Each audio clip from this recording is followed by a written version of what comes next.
ولهذا جاء بالحديث الذي يرويه يزيدك إيمانا على الإيمان. أشهد أن لا إله إلا الله وحده لا شريك له وأشهد أن محمدا عبده ورسوله يا أيها الذين آمنوا اتقوا الله حق تقاته ولا تموتن إلا وأنتم مسلمون أما بعد فإن أصدق الحديث كتاب الله وخير الهدي هدي محمد صلى الله عليه وعلى آله وسلم وشر الأمور محدثاتها وكل محدثة بدعة وكل بدعة ضلالة وكل ضلالة في النار. Ibu-ibu ma'asyarul ummahat yang semoga senantiasa dirahmati oleh Allah. Alhamdulillah kita bersyukur kepada Allah Azza wa Jalla atas limpahan nikmat karunia yang sampai detik ini kita masih merasakannya, dan sudah sepantasnya dan seharusnya kita selalu dan senantiasa bersyukur kepada Allah Azza wa Jalla dengan memuji Allah Subhanahu wa taala dan dengan meyakini di hati kita bahwa apapun nikmat kebaikan yang ada bersama dengan kita semuanya datang dari Allah Subhanahu wa taala, dan dengan menggunakan nikmat-nikmat tersebut di jalan-jalan yang diridhai oleh Allah Azza wa Jalla. Nah, salah satunya kita duduk di majelis ilmu untuk tafaqquh fid din, untuk mendalami ilmu agama.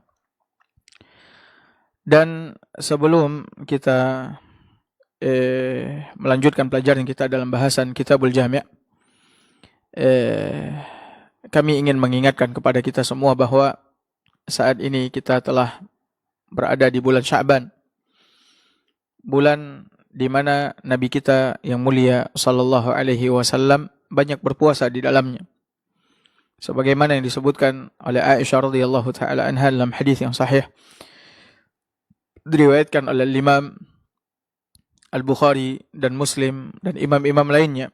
Kata Aisyah radhiyallahu taala anha, "Kana Rasulullah sallallahu alaihi wasallam yasum hatta naqul la yuftir." Adalah Rasulullah SAW senantiasa berpuasa hingga kami mengatakan bahwa beliau tidak pernah berbuka. Wa yuftir hatta naqul la yasum, dan beliau senantiasa berbuka hingga kami mengatakan beliau tidak berpuasa, tidak pernah berpuasa. Kemudian kata Aisyah radhiyallahu taala anha, "Wa mastakmala siyama syahrin qad illa fi Ramadan." Dan tidaklah Nabi SAW mengerjakan puasa selama 1 bulan penuh kecuali di bulan Ramadan. Wa ma ra'aituhu aktsara siyaman minhu fi Sya'ban, dan aku tidak melihat Nabi SAW banyak berpuasa dari bulan Ramadan selain di bulan Sya'ban. Maka oleh karena itu, di antara petunjuk Nabi SAW yang ma'thur, yang sangat ditekankan sekali di bulan ini adalah banyak berpuasa, ya, adalah banyak berpuasa. Dan makna banyak berpuasa di sini bukanlah kita berpuasa 1 bulan penuh di bulan Sya'ban, tidak, kan, tapi kita usahakan banyak berpuasa, karena Nabi SAW tidak pernah berpuasa 1 bulan penuh kecuali di bulan Ramadan. Dan di bulan Sya'ban ini ghalibnya, dominannya Nabi SAW hampir berpuasa penuh, tapi tidak penuh. Maka usahakan kita juga banyak berpuasa di bulan ini, ya, sebagai bentuk persiapan menjelang datangnya bulan Ramadan, bulan puasa. Karena hikmah Nabi SAW banyak berpuasa di bulan Sya'ban, seperti yang dijelaskan oleh para ulama, adalah persiapan untuk memasuki bulan Ramadan, bulan puasa.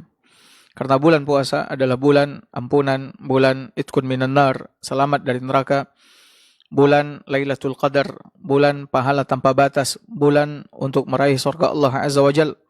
Maka untuk mendapatkan semua keutamaan ini kita mesti melakukan persiapan, ya, jika seandainya kita betul-betul menginginkannya. Karena sesungguhnya orang yang beruntung nanti di bertemu dengan bulan Ramadan adalah orang yang telah melakukan persiapan. Sehingga dengan persiapan tersebut dia mampu dan bisa banyak-banyak beribadah di bulan Ramadan, yang kemudian dengan itu dia beruntung mendapatkan ampunan Allah, mendapatkan itqun minan nar, surga dari Allah Azza wa Jalla, selamat dari neraka, dan Lailatul Qadar, serta pahala yang tidak ada batasnya dari Allah Subhanahu wa taala. Dan kita tahu ibu-ibu bahwa amal ibadah di bulan Ramadan, pahalanya, ganjarannya dilipat gandakan oleh Allah Subhanahu wa taala. Baik secara kualitas maupun secara kuantitasnya. Ya, dilipat gandakan oleh Allah Subhanahu wa taala. Lihatlah hadis Nabi SAW yang sahih diriwayatkan oleh Imam Bukhari. Nabi mengatakan al-umratu fi Ramadan ta'dilu hajjah. Umrah di bulan Ramadan sama dengan haji, bahkan dalam riwayat yang lain sama dengan haji bersama denganku. Ya, pahalanya sama dengan haji bersama denganku. Kita tahu bahwasanya umrah adalah ibadah yang menghabiskan waktu paling 3 jam. Sedangkan haji, ya, kita melakukannya mulai dari tanggal 8 sampai tanggal 13 Zulhijjah atau tanggal 12 jika seandainya kita memilih untuk keluar lebih awal dari mabit di Mina. Ya, dan kemudian dalam haji ada masyaqqah, kesulitan yang sangat luar biasa. Ya. Kita mesti pindah dari satu masy'ar ke masy'ar berikutnya, dari satu tempat ibadah ke tempat ibadah berikutnya, dari Mina ke Arafah, Arafah ke Muzdalifah, kembali lagi ke Mina, kemudian mabit lagi di Mina, dan seterusnya. Ya, adapun umroh kita hanya melakukannya di mana? Di dalam Masjidil Haram. Tapi lihat Nabi SAW mengatakan pahalanya, ya, itu sama dengan apa? Sama dengan haji. Makanya oleh karena itu, agar kita bisa melakukan ibadah yang banyak di bulan Ramadan, maka hendaknya kita apa? Melakukan persiapan dari sekarang. Ya, banyak puasa, kemudian banyak membaca Al-Quran, kemudian banyak qiyamul lail, kemudian banyak sedekah, banyak melakukan kebaikan. Dan yang tak kalah penting yang harus kita lakukan juga sebagai persiapan menjelang datangnya bulan Ramadan adalah bertaubat kepada Allah Azza wa Jalla dengan taubat nasuha, dengan taubat yang jujur, yang di dalamnya terpenuhi 3 syarat taubat: meninggalkan semua dosa, meninggalkan dosa, kemudian menyesali dosa, kemudian bertekad untuk tidak melakukan dosa itu kembali. Dan jika seandainya dosa kita berkaitan dengan hak manusia, maka hendaknya kita apa? Mengembalikan hak orang tersebut kepada yang berhak. Seandainya ada harta benda orang dengan kita, maka hendaknya kita kembalikan. Hutang yang belum kita bayar, kita bayarkan. Ya, kehormatan orang yang kita rusak, maka hendaknya kita apa? Meminta kehalalan darinya. Ya, sehingga dosa-dosa kita betul-betul diampuni oleh Allah Azza wa Jalla. Dosa yang berkaitan dengan manusia tidak akan diampuni oleh Allah hingga kita menyelesaikannya dengan manusia. Tapi ibu-ibu ma'asyiral ummahat yang semoga senantiasa dirahmati oleh Allah Subhanahu wa taala. Pagi ini kita akan masuk kepada hadis yang ke-19 dari Kitabul Jami', bab masawiul akhlak, bab akhlak-akhlak yang buruk. Hadis yang ke-19 dalam bab akhlak-akhlak yang buruk, yaitu pelit dan akhlak yang buruk. Pelit dan akhlak yang buruk. Al-Hafiz berkata rahimahullahu taala dalam kitabnya Kitabul Jami' an Abi Sa'id Al-Khudri radhiyallahu an, dari Abu Sa'id Al-Khudri radhiyallahu an, dia berkata, qala Rasulullah sallallahu alaihi wasallam, Rasulullah SAW bersabda, khaslatani la tajtami'ani fi mu'min. Ada 2 perangai, ya, 2 tabiat, kata Nabi SAW, yang tidak akan pernah terkumpul, ya, pada diri seorang mukmin. Ada 2 perangai, 2 sifat, 2 tabiat yang tidak akan pernah terkumpul, tidak akan pernah bertemu, bersatu dalam diri seorang mukmin. Yaitu apa? Yaitu al-bukhul wa su'ul khuluq. Kata Nabi SAW, yaitu al-bukhul wa su'ul khuluq, yaitu bakhil dan akhlak yang buruk. Hadis ini, ibu-ibu ma'asyarul ummahat yang semoga senantiasa dirahmati oleh Allah Azza wa Jalla, kata Al-Hafiz, diriwayatkan oleh Imam At-Tirmidzi, namun di dalam sanadnya terdapat dha'af. Dha'af artinya kelemahan. Ini di antara ungkapan para ulama hadis ketika menghukumi suatu hadis. Ada beberapa macam ungkapan para ulama, seperti mereka mengatakan hadzal hadis dhaif, hadis ini dhaif, ya, hadis ini lemah. Dan di antara ungkapan ulama yang mungkin sering akan kita jumpai di dalam membaca kitab hadis adalah wa fi sanadihi dha'fun. Di dalam sanadnya terdapat apa? Kelemahan. Dan ketika disebutkan di dalam sanadnya terdapat kelemahan, ini juga maknanya adalah bahwa hadis ini dhaif. Hadis ini dhaif. Ya. Namun ungkapan wa fi sanadihi dha'af ini lebih ringan daripada ungkapan hadis ini dhaif. Hadis ini lemah. Ya, hadis ini lemah. Dan hadis yang baru saja kita baca yang diriwayatkan oleh Imam Tirmidzi ini sebenarnya juga diriwayatkan oleh Imam Al-Bukhari di dalam kitabnya Al-Adabul Mufrad, ya. Juga diriwayatkan oleh Imam Al-Bukhari di dalam kitabnya Al-Adabul Mufrad. Namun tetap saja di dalam sanad hadis ini ada kelemahan, yaitu ada rawi yang bernama Sadaqah bin Musa. Sadaqah bin Musa. Beliau adalah seorang rawi yang dilemahkan oleh ulama jarah wa ta'dil, ya. Dan jika seandainya hadis Sadaqah bin Musa ini datang secara sendirian, maka para ulama melemahkan hadisnya dan tidak menjadikan hadis Sadaqah bin Musa ini sebagai apa? Sebagai hujjah. Kan tapi ketika ada hadis-hadis pendukung, ya, dari jalur yang lain, maka hadis Sadaqah bin Musa bisa dijadikan sebagai apa? Sebagai hujjah. Iya, hadisnya lemah, akan tetapi maknanya benar. Akan tetapi maknanya apa? Benar. Kenapa? Karena ada hadis pendukung dari Nabi SAW, hadis yang diriwayatkan oleh Imam An-Nasa'i, di mana Nabi SAW mengatakan wala yajtami'u syuh wal iman fi qalbi 'abdin abada. Kata Nabi SAW, tidak akan terkumpul, ya, rasa pelit atau sifat pelit, bakhil dan keimanan dalam hati seorang mukmin. Ya, tidak akan pernah bertemu dan berkumpul sifat pelit, ya, dengan keimanan di dalam hati seorang hamba yang beriman. Kenapa? Karena antara iman dengan kebakhilan, dengan syuh, ini saling bertentangan, saling bertolak belakang, ya. Jika ada orang yang bakhil, orang yang pelit, maka ini menunjukkan lemahnya keimanannya, atau boleh jadi dia tidak memiliki keimanan sama sekali. Bisa jadi demikian, ya. Makanya oleh karena itu, kenapa sifat bakhil tidak pernah bertemu dengan keimanan? Karena kata sebagian para ulama adalah bahwa orang yang bakhil ini menunjukkan, ya, buruk sangkanya kepada Allah Subhanahu wa taala dan tidak yakinnya dia akan ganti dari Allah Subhanahu wa taala jika seandainya dia apa? Dia mendermakan hartanya, dia menginfakkan hartanya atau menyedekahkan hartanya.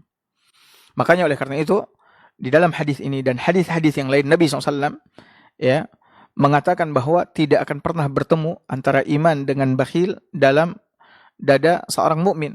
Kalau di dalam hadis yang tadi kita bacakan yang diriwayatkan oleh Tirmidzi yang dibawakan oleh Al-Hafidh, tidak dua perangai atau dua sifat tabiat tidak akan berkumpul pada diri seorang mukmin, yaitu kebakhilan dan akhlak yang buruk. Nah, ibu-ibu ma'asyarul ummahat yang semoga senantiasa dirahmati oleh Allah Subhanahu wa taala. Baik, di dalam hadis ini apakah maknanya orang yang pelit, orang yang buruk akhlaknya, betul-betul sama sekali tidak memiliki keimanan, atau keimanannya tidak sah, atau dia tidak memiliki kesempurnaan iman? Karena ketika ada hadis-hadis yang senada seperti ini, tidak beriman fulan yang begini, tidak beriman fulan yang begini, apakah makna dari ucapan Nabi SAW ini? Itu menafikan keimanan secara mutlak. Artinya orang ini betul-betul tidak beriman dan dikatakan kafir, atau tidak sah keimanannya, atau tidak sempurna keimanannya. Ada tiga macam bentuk penafian, ya, keimanan yang dijelaskan oleh para ulama berdasarkan nas Al-Quran dan Sunnah. Nah, di dalam hadis ini yang dinafikan tidak terkumpul iman dan pelit dan si akhlak yang buruk, maknanya di sini adalah penafian kesempurnaan iman. Penafian kesempurnaan iman, bukan penafian adanya iman sehingga orang tersebut dikatakan apa? Kafir. Ya. Atau penafian kesahihan iman, tidak. Karena ada orang yang beriman namun dia punya sifat pelit. Ada orang yang beriman, dia pelit, bukan berarti imannya tidak apa? Tidak sah. Dia beriman dengan rukun iman yang 6, tapi dia punya sifat apa? Sifat pelit. Jadi para ulama membawakan hadis tidak dua perangai yang tidak akan terkumpul pada diri seorang hamba mukmin, yaitu bakhil dan akhlak yang buruk, atau hadis yang diriwayatkan oleh Imam Nasa'i tadi, tidak akan berkumpul rasa pelit dan keimanan dalam hati seorang mukmin. Ini maknanya adalah kesempurnaan iman, nafyul kamal, bukan nafyul wujud atau nafyus sihah, bukan menafikan adanya iman sehingga orang ini kafir, atau menafikan kesahihan imannya sehingga orang ini pun juga dikatakan apa? Kafir. Tidak. Tapi yang dinafikan di sini adalah apa? Adalah kesempurnaan iman. Artinya orang yang pelit imannya tidak sempurna. Sementara kita sebagai seorang mukmin berusaha untuk selalu dan senantiasa menyempurnakan keimanan kita. Dengan bagaimana? Dengan melakukan perkara-perkara yang menjadi bahagian daripada keimanan. Karena iman itu, seperti yang disebutkan oleh Nabi SAW, ada bid'un wa sittuna syu'bah atau bid'un wa sab'una syu'bah. Iman itu ada lebih dari 60 cabang atau 70 cabang. Itulah iman. Kalau kita ingin iman kita sempurna, maka hendaknya kita apa? Mengerjakan, melakukan cabang-cabang atau mendatangi cabang-cabang dari setiap keimanan tersebut. Hingga iman kita apa? Hingga iman kita sempurna. Namun kalau seandainya tidak kita lakukan, maka di situ keimanan kita akan apa? Akan kurang sempurna. Nah, ibu-ibu ma'asyarul ummahat yang semoga senantiasa dirahmati oleh Allah Azza wa Jalla. Di dalam hadis ini ada dua hal yang akan kita jelaskan kepada ibu-ibu semua. Yang pertama sifat bakhil, kemudian yang kedua su'ul khuluq, akhlak yang buruk. Pertama sifat bakhil, pelit, kemudian su'ul khuluq, kemudian akhlak yang buruk. Pelit, ibu-ibu ma'asyarul ummahat yang semoga senantiasa dirahmati oleh Allah, bakhil, itu adalah tabiat setiap manusia. Tabiat setiap manusia. Allah Subhanahu wa taala telah berfirman di dalam Al-Qur'an, wa uhdiratil anfusus syuh. Kata Allah Subhanahu wa taala, telah ditanamkan pada jiwa manusia itu syuh. Syuh yaitu apa? Kebakhilan. Jadi bakhil itu adalah tabiat manusia yang ada di dalam diri mereka. Dan ini bukanlah sesuatu yang tercela ketika Allah Azza wa Jalla menanamkan tabiat itu dalam diri kita. Allah yang menanamkannya. Tapi dia menjadi tercela ketika kita manusia mengikuti dan taat kepada tabiat ini. Perintah jiwa kita untuk bakhil, menahan harta kita dari berinfak, dari bersedekah dan seterusnya. Ya. Makanya oleh karena itu, di antara sebab kebinasaan umat-umat sebelumnya, kata Nabi SAW adalah apa? Syuhun muta', kebakhilan yang ditaati.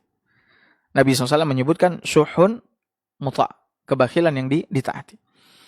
Nah, ketika seseorang mengikuti kebakhilan yang ada pada dirinya, maka sungguh ini adalah apa? Akhlak yang buruk. Akhlak yang buruk. Kenapa? Karena kebakhilan ini, ibu-ibu ma'asyarul ummahat yang semoga senantiasa dirahmati oleh Allah Subhanahu wa taala, akan menghalangi pelakunya dari berbagai macam kebaikan. Akan menutup pintu-pintu kebaikan yang ada di hadapannya. Ya. Akan menutup pintu-pintu kebaikan yang ada di hadapannya. Makanya oleh karena itu, Allah Subhanahu wa taala di dalam Al-Qur'an menyebutkan beberapa ayat yang di dalamnya Allah Subhanahu wa taala mencela ya orang yang bakhil, orang yang pelit. Di antaranya adalah firman Allah Subhanahu wa taala dalam surat Al-Maun. Allah menyebutkan bahwa di antara sifat orang-orang kafir adalah pelit. Bahkan saking pelitnya dia tidak mau mendorong orang untuk memberi makan orang miskin. Kata Allah Subhanahu wa taala, "Ara'aital ladzi yukadzibu bid-din?" Tahukah kamu siapakah orang yang mendustakan agama? Maksudnya orang yang mendustakan hari kiamat. Ya, orang yang mendustakan hari kebangkitan. Fadzalikal ladzi yad'ul yatim, maka itulah dia orang yang menghardik anak yatim, wala yahuddu 'ala ta'amil miskin, dan tidak mendorong memberi makan orang miskin. Ya. Kemudian di dalam surat Al-Mudaththir. Surah Al-Mudaththir. Ayat 44. Ketika Ashabul Yamin yang Allah tempatkan mereka di dalam surga bertanya mengenai orang-orang yang melakukan dosa, yang diazab di dalam neraka Saqar. Mereka berkata, "Ma salakakum fi saqar?" Apa yang menyebabkan kalian masuk ke dalam neraka Saqar? Maka di antara jawaban mereka, di samping mereka mengatakan kami tidak termasuk orang yang mendirikan salat, kemudian mereka mengatakan kami ini adalah orang-orang yang hanyut dalam pembicaraan yang batil. Kami ini adalah orang yang mendustakan hari kiamat. Di antaranya mereka mengatakan walam naku nut'imul miskin. Kami dahulu di dunia tidak termasuk orang yang memberi makan orang miskin. Kenapa? Karena mereka bakhil. Karena mereka pelit. Sehingga mereka tidak mau memberi makan orang miskin yang seharusnya mereka bantu, mereka tolong, mereka tutupi kebutuhan mereka. Kemudian di dalam ayat yang lain, dalam surat Al-Lail, Allah Subhanahu wa taala menyebutkan pembagian manusia. Ada manusia yang suka memberi, bertakwa kepada Allah, beriman kepada hari akhirat, Allah mudahkan mereka untuk melakukan apa? Kebaikan. Dan ada jenis manusia, kata Allah Subhanahu wa taala, wa amma man bakhila wastaghna wa kazzaba bil husna fasanuyassiruhu lil usra. Adapun orang yang bakhil kemudian istighna, merasa dirinya serba cukup, ya, sehingga dia kemudian sombong, ya, wa kazzaba bil husna, dan dia mendustakan pahala yang terbaik dari Allah Azza wa Jalla nanti di akhirat, yaitu surga, fasanuyassirhu lil usra, maka kami akan mudahkan dia untuk melakukan apa? Keburukan. Ya. Kemudian dalam ayat yang lain Allah Subhanahu wa taala juga berfirman dalam surat An-Nisa ayat 37. Masih berkaitan dengan orang-orang yang bakhil yang semuanya adalah celaan dari Allah Azza wa Jalla. Ya, hinaan dari Allah Azza wa Jalla kepada orang-orang bakhil. Kata Allah Subhanahu wa taala mengenai orang-orang bakhil, alladzina yabkhaluna wa ya'muruna an-nasa bil bukhl. Itu orang-orang yang bakhil, kata Allah Subhanahu wa taala, dan yang suka menyuruh orang lain untuk berbuat bakhil seperti mereka. Jadi orang bakhil ini, ibu-ibu ma'asyiral ummahat yang semoga senantiasa dirahmati oleh Allah, mereka bukan saja bakhil yang memudaratkan diri mereka sendiri, tapi mereka seperti yang dikatakan oleh Imam Syaukani rahimahullahu taala, mereka tidak mau buruk sendirian, tidak mau binasa sendirian dengan sifat tersebut, tidak mau hina, tercela sendirian dengan sifat tersebut. Maka dia berusaha, orang-orang yang pelit ini berusaha untuk mengajak dan menyuruh manusia untuk juga bersifat apa? Berbuat bakhil, bersifat pelit. Dan ini banyak, ibu-ibu ma'asyarul ummahat, hati-hati. Hati-hati. Ya. Suami bisa saja karena dia pelit, dia bisa saja mengajak istrinya untuk apa? Untuk pelit. Udah, kenapa kamu terlalu curah sama dia? Kenapa kamu sering bantu dia, sering sedekah sama dia? Atau sebaliknya, istri bisa saja karena dia pelit, dia pun mengajak suaminya untuk apa? Untuk pelit. Tetangga bisa saja mengajak tetangganya untuk pelit. Sahabat bisa saja mengajak sahabatnya untuk apa? Untuk pelit. Dan seringkali kita temukan itu ya di dalam kehidupan kita. Ketika kita ingin membantu fulan karena dia kesusahan, dia mengatakan, "Enggak usah kau bantu dia. Dia hanya pura-pura, dia sebenarnya kuat, dia sebenarnya ini." Ini enggak ada urusan. Kalau kita mau bantu atau seorang ada yang mau bantu orang kesusahan, maka ya sudah, biarkan dia bantu. Kenapa kita mesti menghalangi dia, mengajak dia? Cukup diri kita saja yang pelit. Cukup kita saja yang bakhil, ya. Yang tidak mau memberi, tidak mau membantu, bersedekah. Kenapa kita mesti mengajak orang lain? Maka orang yang seperti ini, ibu-ibu ma'asyarul ummahat, dia juga akan menanggung dosa orang-orang yang dia ajak. Dia telah mengajarkan kebiasaan yang buruk kepada manusia, yang kemudian dengan itu orang-orang pun mengikuti kebiasaan tersebut. Ya. Makanya oleh karena itu, ibu-ibu ma'asyarul ummahat yang semoga senantiasa dirahmati oleh Allah, orang bakhil, dia tidak ingin terlihat hina sendirian karena kebakhilannya. Dia tidak ingin binasa sendirian, tercela sendirian. Maka dia akan mengajak orang lain untuk apa? Untuk ikut bakhil pula. Sehingga ada pembelaan. Kenapa kamu tidak, fulan juga tidak memberi, fulan juga tidak memberi, fulan juga tidak memberi. Maka saya juga tidak tidak memberi. Maka oleh karena itu ibu-ibu ma'asyarul ummahat yang semoga senantiasa dirahmati oleh Allah. Sifat bakhil ini adalah sifat buruk. Bahkan karena kebakhilan ini, ya seperti yang Nabi SAW sebutkan di dalam hadis-hadis yang lain, menimbulkan seseorang Seseorang memutuskan hubungan rahim. Memutuskan hubungan rahimnya, saking pelitnya, saking dia merasa, bukan sebenarnya, merasa keluarganya, saudaranya akan meminta hartanya, mengambil hartanya, maka dia lebih memilih untuk memutuskan hubungan rahim dengan kerabatnya, ya subhanallah. Bahkan karena sifat bakhil ini pula orang, kata Nabi SAW, mau menumpahkan menumpahkan darah. Ya, mau menumpahkan darah. Maka oleh karena itu ibu-ibu ma'asyarul ummahat, Nabi kita yang mulia SAW selalu dan senantiasa memohon perlindungan kepada Allah Subhanahu wa taala dari sifat bakhil. Ini enggak main-main ibu-ibu. Ya, Nabi SAW memohon kepada Allah Azza wa Jalla dari perlindungan dari Allah Azza wa Jalla dari sifat Dari sifat bakhil. Menunjukkan bahwasanya sifat bakhil ini sifat yang sifat yang berbahaya, sifat buruk. Sehingga Nabi SAW mengatakan, Allahumma inni a'udzubika minal jubni wal bukhul. Ya Allah, aku berlindung kepadamu dari sifat penakut dan juga sifat Sifat bakhil. Ya. Nah, ibu-ibu ma'asyarul ummahat yang semoga senantiasa dirahmati oleh Allah. Jadi, konsekuensi dari sifat bakhil, pelit ini banyak sekali ibu-ibu ma'asyarul ummahat. Ya. Yang jelas, kebakhilan ini akan menggiring pelakunya kepada perbuatan buruk, akhlak yang buruk. Ya. Seperti yang tadi kita katakan. Ya, dia akan menghasut orang juga untuk bakhil. Kemudian dia boleh jadi akan menumpahkan darah, dia boleh jadi akan akan memutuskan hubungan rahim. Ya. Kemudian yang paling parah, yang paling besar konsekuensinya adalah buruk sangkanya kepada Allah Subhanahu wa taala. Dia berburuk sangka kepada Allah Azza wa Jalla ketika dia bakhil itu. Sebenarnya dia buruk sangka sama Allah. Kenapa? Karena dia berpikir jika seandainya dia mendermakan hartanya, ya, dia keluarkan hartanya apakah untuk pembangunan masjid atau untuk membantu orang miskin atau untuk membantu kerabatnya dan lain sebagainya. Jika seandainya dia dermakan hartanya tersebut, dia berpikir bahwasanya hartanya akan berkurang dan kemudian Allah Subhanahu wa taala tidak akan menggantinya. Dan dia mengira bahwasanya Allah Subhanahu wa taala tidak akan menggantinya.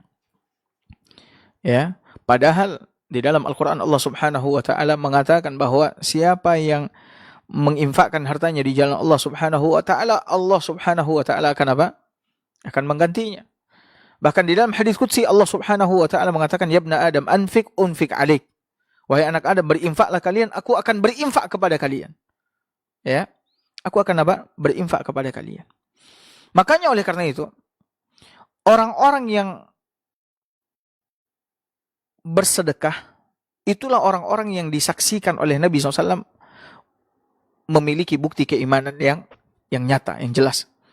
Karena hanya orang-orang yang beriman yang akan mau mengeluarkan hartanya, menginfakkan hartanya dan tidak pelit sama sama hartanya. Sebagaimana Nabi SAW mengatakan, wassadaqatu burhan. Sedekah itu adalah burhan. Burhan artinya bukti. Bukti apa? Bukti keimanan. Ya, bukti apa? Bukti keimanan. Hanya orang-orang yang beriman, dia yakin bahwasanya apa yang dia infakkan, apa yang dia keluarkan dari hartanya, ini pasti akan diganti oleh Allah Subhanahu wa taala. Walaupun tidak diganti oleh Allah di dunia, pasti akan diganti oleh Allah di mana? Di akhirat. Dia meyakini itu. Makanya oleh karena itu, ibu-ibu ma'asyarul ummahat, Nabi SAW, ya, Nabi SAW di dalam banyak hadis mengaitkan antara iman kepadanya dengan apa? Dengan berbuat baik dengan harta, berkorban, ya, berbuat baik dengan apa yang dia miliki. Ini dikaitkan sama Nabi SAW. Antara iman kepada Allah, kepada hari akhir dikaitkan oleh Nabi dengan berbuat baik kepada manusia. Di antaranya berbuat baik dengan apa? Dengan harta. Dalam hadis yang saya diriwayatkan oleh Imam Bukhari, diriwayatkan oleh Imam Muslim, Nabi SAW mengatakan, "Man kana yu'minu billahi wal yawmil akhir falyukrim dhaifah." Barang siapa yang beriman kepada Allah dan hari akhir, maka hendaknya dia memuliakan siapa? Memuliakan tamunya. Dalam riwayat yang lain, dalam hadis itu juga Nabi SAW mengatakan, "Man kana yu'minu billahi wal yawmil akhir falyukrim jarah." Siapa yang beriman kepada Allah dan hari akhir, maka hendaklah dia memuliakan tetangganya. Memuliakan tamu, memuliakan tetangga membutuhkan biaya. Membutuhkan apa? Biaya, harta. Ya, ketika kita ingin memuliakan dia, tentu kita ingin menjamu dan menyajikan makanan yang lezat kepadanya, dan ini butuh apa? Butuh biaya. Kita harus mengeluarkan harta kita, kita harus mengorek kantong kita. Ya.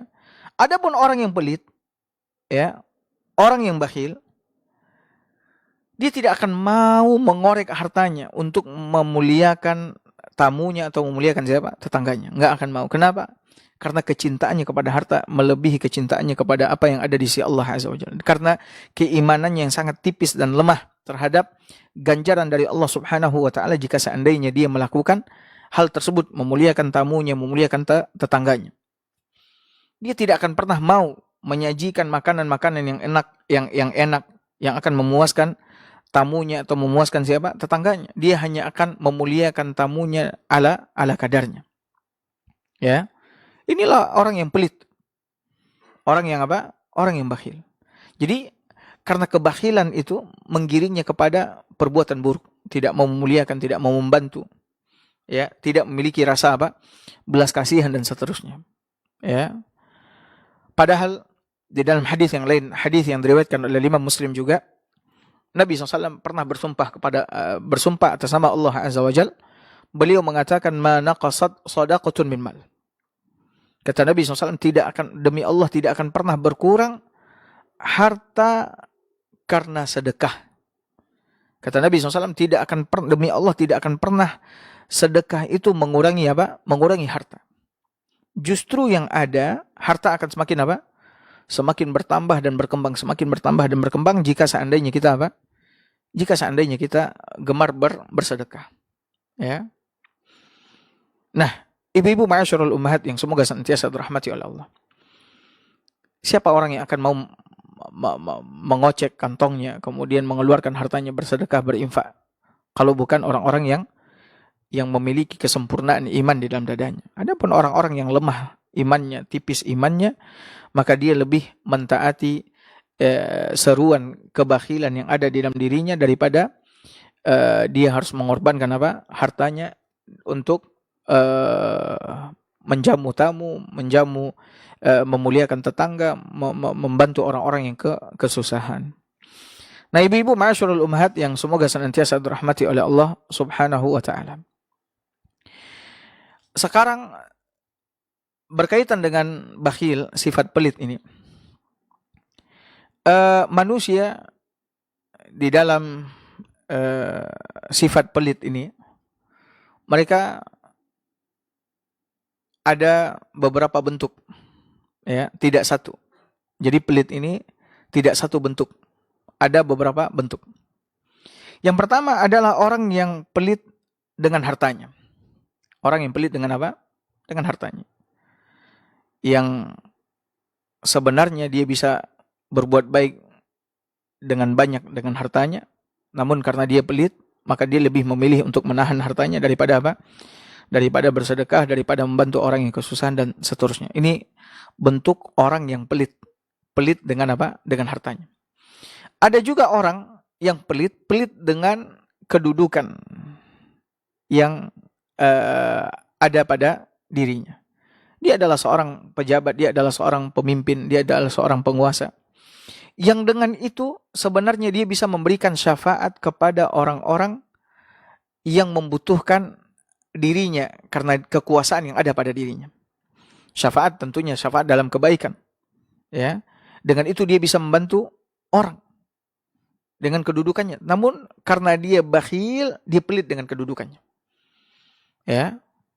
Sehingga apa? Sehingga dia tidak mau berbuat apapun, ya, untuk membantu orang dengan apa? Kedudukannya. Dia malas, dia takut repot, dia takut susah dan lain sebagainya. Subhanallah.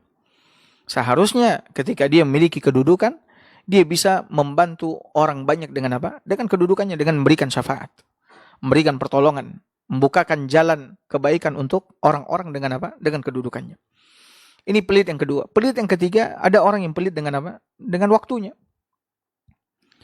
Pelit dengan waktunya. Maksudnya apa? Maksudnya ketika orang lain meminta sedikit dari waktunya untuk membantu urusannya, dia pelit. Ya, padahal dia memiliki apa? Memiliki waktu. Dia tidak dalam keadaan apa? Dia tidak dalam keadaan sibuk. Kenapa dia tidak mau apa? Meluangkan waktunya untuk membantu saudaranya. Dia lebih suka bermalas-malasan, bersantai-santai. Ini orang yang pelit dengan apa? Dengan waktunya. Dia tidak mau repot, ya, tidak mau susah membantu orang-orang yang kesusahan ini, subhanallah.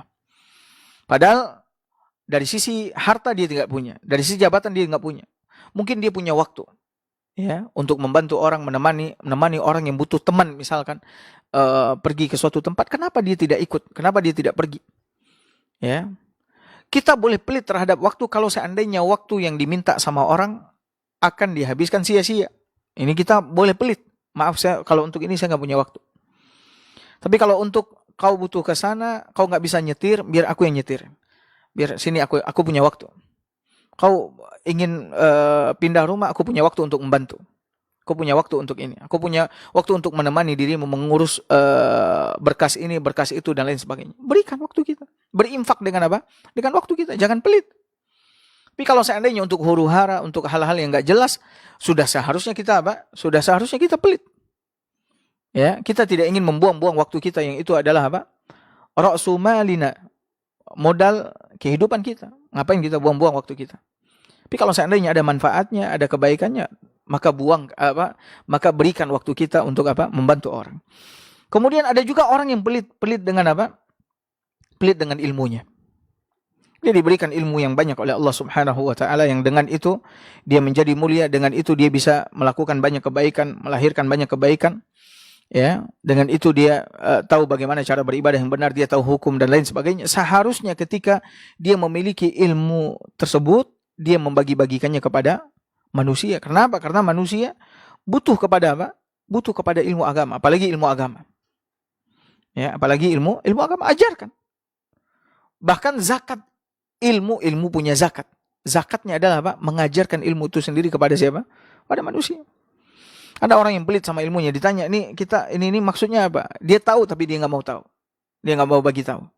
Dia tahu hukum ini tapi dia nggak mau bagi tahu. Subhanallah. Nabi SAW mengancam orang-orang yang ditanya tentang suatu ilmu ketika dia tahu tapi dia menyembunyikannya. Kata Nabi SAW, Al-jamahullahu bilijami min nar. Maka Allah Subhanahu wa ta'ala akan mengalungkan di lehernya kalung dari api neraka Allah Subhanahu wa ta'ala. Maka jangan pelit sama apa? Sama ilmu. Ada orang yang pelit-pelit dengan apa? Tenaganya, kekuatannya. Dia memiliki kekuatan, memiliki tenaga. Tapi dia pelit dengan apa? Tenaganya, ya subhanallah. Ya, di saat dilihat ada orang yang kesusahan mengangkat suatu barang, dia punya tenaga. Orang-orang mungkin minta tolong sama dia nggak mau. Subhanallah. Ya. Nah, ini di antara bentuk-bentuk pelit. Jadi pelit di sini tidak hanya sebatas pada apa? Pada harta benda, tapi pelit di sini bisa berbentuk pelit dalam jabatan, kedudukan, pelit dalam waktu, pelit dalam tenaga, pelit dalam ilmu, ya, bukan saja pada harta. Maka oleh karena itu ibu-ibu ma'asyarul ummahat yang semoga senantiasa dirahmati oleh Allah Subhanahu wa taala. Lihatlah Nabi kita yang mulia SAW. Beliau adalah orang yang paling dermawan dalam segala perkara. Dalam segala urusan.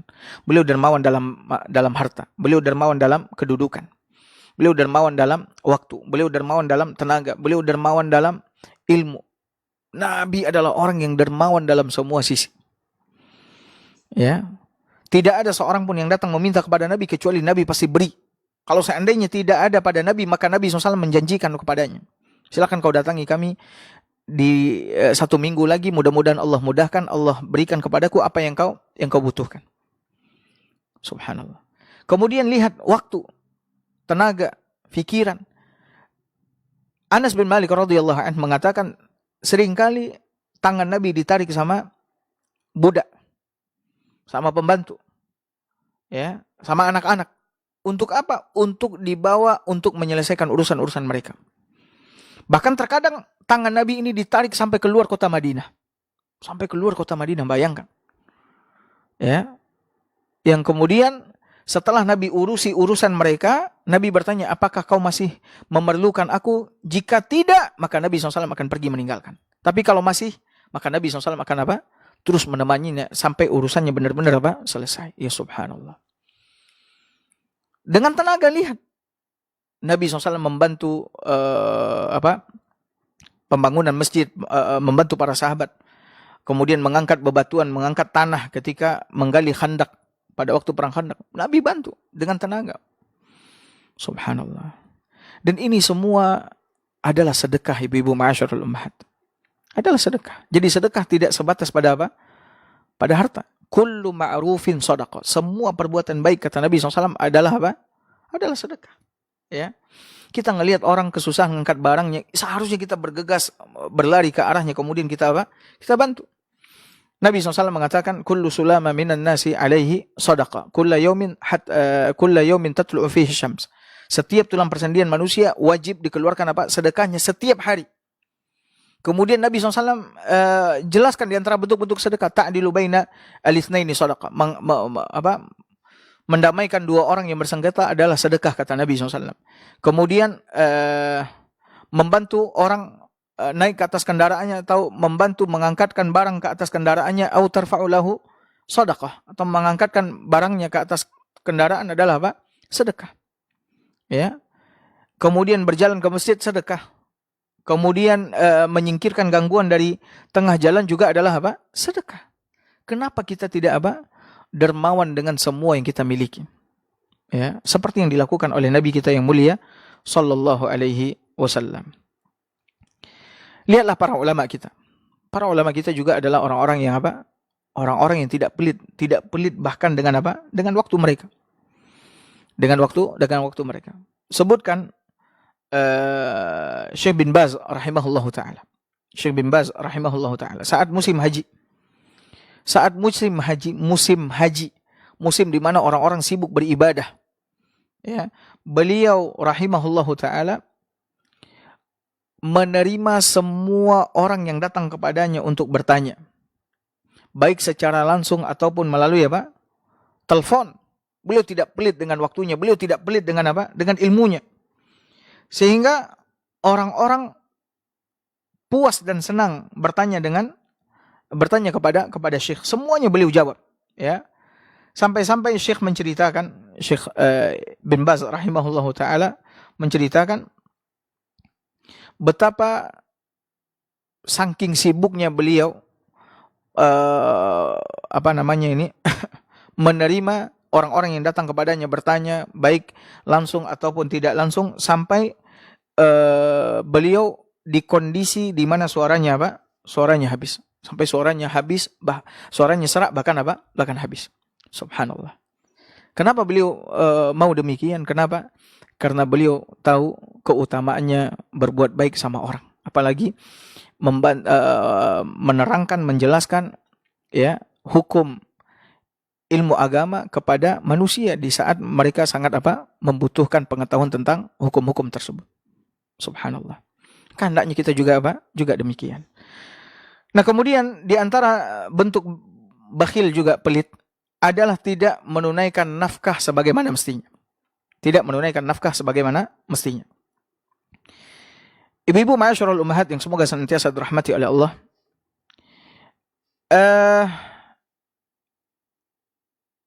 Para ulama bersepakat pada satu poin bahwa salah satu bentuk orang yang bakhil, orang yang pelit itu adalah orang yang tidak menunaikan nafkah kepada keluarganya sebagaimana mestinya. Sementara dia memiliki apa?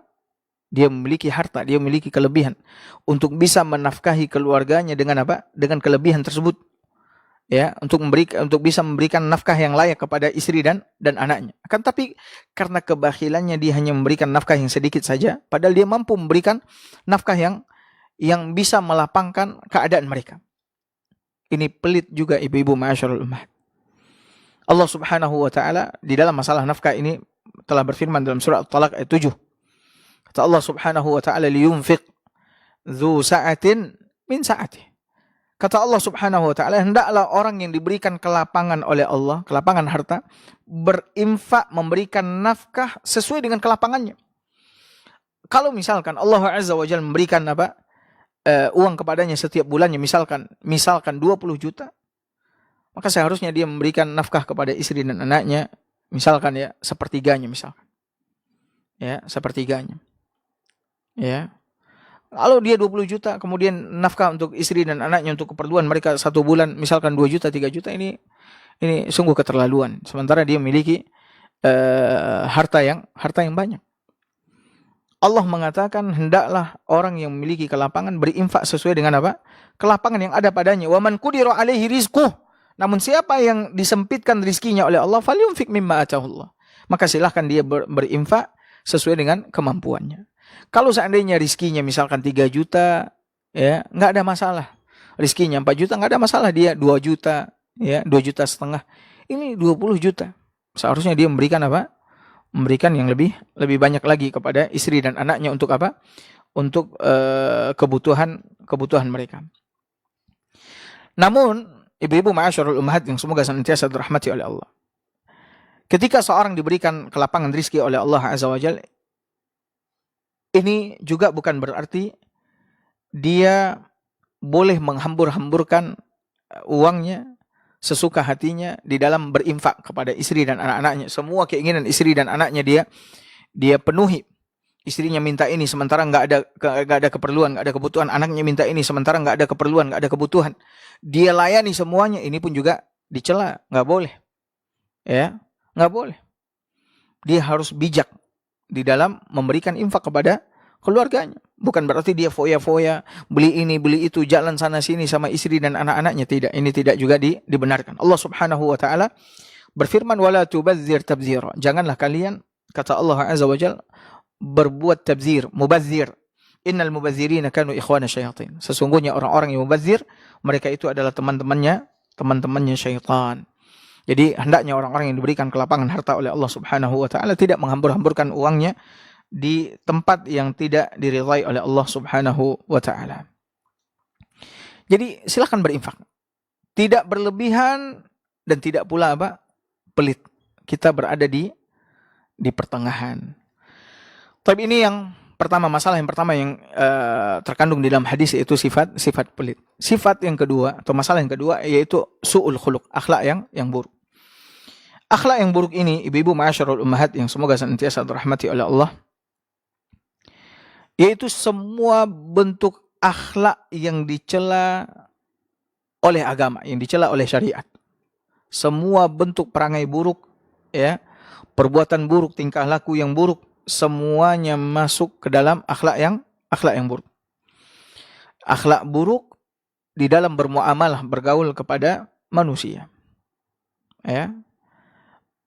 Kenapa akhlak buruk ini dicela? Karena ini akan membuat di samping Allah Subhanahu wa taala murka, dia akan dibenci dan tidak disukai oleh siapa? Oleh manusia. Makanya oleh karena itu Allah Subhanahu wa taala ingatkan Nabi SAW untuk tidak berakhlak buruk. Di antara akhlak buruk yang Allah ingatkan kepada Nabi, jangan keras, jangan kasar sama manusia yang ada di sekitarnya. Allah perintahkan Nabi untuk mempergauli mereka dengan lemah lembut, dengan kasih sayang, bukan dengan dengan kasar, dengan keras. Kata Allah Subhanahu wa taala dalam surat Ali Imran ayat 159, "Walau kunta faddan ghalizal qalbi lam faddu min hawlik."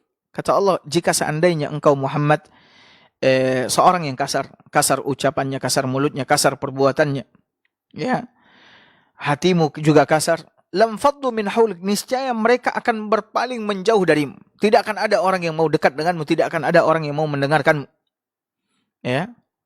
Allah Subhanahu wa taala perintahkan nabinya sallallahu alaihi wasallam untuk berlemah lembut. Makanya oleh karena itu Nabi SAW ya diutus oleh Allah Azza wa Jalla untuk menyempurnakan akhlak manusia. Di antara visi misi Nabi SAW diutus oleh Allah adalah untuk mengajarkan akhlak yang mulia. Kenapa? Karena akhlak yang mulia itu memiliki kedudukan yang tinggi di dalam agama. Makanya oleh karena itu sangat banyak sekali hadis-hadis dari Nabi kita yang mulia sallallahu alaihi wasallam yang memotivasi kita dan mendorong kita untuk apa? Untuk berakhlak mulia kepada manusia. Ya, Nabi SAW mengatakan, kata Nabi SAW, ittaqillaha haitsu ma kunt, bertakwalah kau kepada Allah di mana saja kau berada. Wa atbi' sayyi'atal hasanata tamhuha, iringi keburukan dengan kebaikan untuk menghapus keburukan tersebut. Wa khaliqin nasa bi khuluqin hasan, dan pergauli manusia dengan apa? Dengan akhlak yang baik. Dengan lemah lembut, penyayang, santun, menghormati dan lain sebagainya. Dan akhlak yang baik ini, ya, ibu-ibu ma'asyarul ummahat yang semoga senantiasa dirahmati oleh Allah, itulah semua akhlak yang disebutkan oleh Allah dan Rasulnya. Akhlak-akhlak yang terpuji, akhlak-akhlak yang mulia. Ya. Seperti apa? Pemaaf, seperti sabar, ya. Kemudian lapang dada, ya, suka membantu, ya, kemudian husnuzon, kemudian bertutur kata yang lembut, yang baik, yang sopan. Ini semua adalah apa? Adalah akhlak yang baik. Dan kita semua sangat berpeluang untuk meraih akhlak yang baik itu dengan apa? Dengan ikhtiar, kemudian dengan doa. Kita harus melatih diri kita untuk berakhlak baik. Karena hanya orang yang mau melatih dirinya berakhlak baik yang akan mendapatkan kemuliaan akhlak. Di samping dia juga meminta kepada Allah Azza wa Jalla. Dalilnya mana? Hadis Nabi SAW. Ya, kata Nabi SAW, "Man yatasabbar yusabbirhullah." Siapa yang sabar, melatih dirinya untuk sabar, maka Allah akan berikan akhlak sabar kepadanya.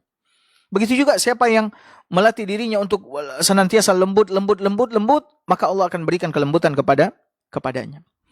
Dan orang-orang yang berakhlak baik, mereka adalah orang-orang yang beruntung. Kenapa? Karena Nabi SAW ketika ditanya, apa yang paling banyak membawa manusia masuk ke dalam surga? Maka Nabi SAW mengatakan, taqwallah wa husnul khuluq. Kata Nabi, yang paling banyak membawa manusia masuk ke dalam surga adalah ketakwaan kepada Allah dan akhlak yang baik. Dan Nabi SAW juga mengatakan, dalam hadis yang saya diriwayatkan oleh Imam Abu Daud, bahwa beliau menjaminkan rumah di surga paling depan atau di surga paling tinggi bagi orang yang baik akhlaknya. Ana za'imun bi baitin fi a'lal jannah liman hassana khuluqah. Aku menjaminkan istana di bagian atas surga bagi orang yang memperindah akhlaknya, yang membaguskan apa? Membaguskan akhlaknya. Maka oleh karena itu ibu-ibu ma'asyarul ummahat, buang jauh-jauh dua sifat yang disebutkan oleh Nabi SAW dalam hadis yang kita pelajari hari ini. Yang pertama apa? Bakhil. Kemudian yang kedua su'ul khuluq. Kenapa Ustaz? Bukankah bakhil ini termasuk akhlak yang buruk? Kenapa disebutkan sendirian oleh Nabi SAW? Menunjukkan bahwa kebakhilan itu adalah penyakit yang sangat berbahaya.